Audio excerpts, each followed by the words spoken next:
Hi guys, শহরের ব্যস্ত জীবনে একটু সবুজের ছোঁয়া আনতে আজ নিয়ে এলাম আমরা লাউ চারা।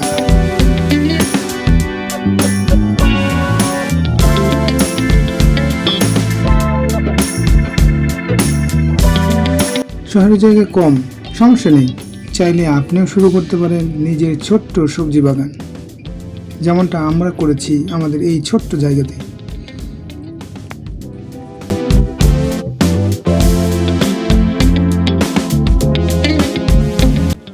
প্রিয় বন্ধুরা, যদি আমাদের এই সবজি বাগানটি ভালো লাগে থাকে, অবশ্যই আপনারা একটা লাইক এবং কমেন্ট এবং সবাইকে দেখার সুযোগ করে শেয়ার করে দিবেন অবশ্যই। বন্ধুরা, একটা টিপস তোমাদের সাথে শেয়ার করি, সেটা হলো যদি কোনো গাছ, পেঁপে গাছ যদি মরদা হয়, সেটা হচ্ছে যে এই যে এভাবে ফাটিয়ে দিলে সেই গাছটাতে অনেক ফল আসবে।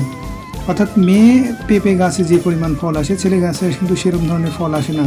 তাই আমরা গাছটি ছেলে ছিল, তাই আমরা গাছটি ফেলে দিলাম। দেখা যাক ভবিষ্যতে কী পরিমাণ গাছ ফল আসে। ধন্যবাদ সবাইকে।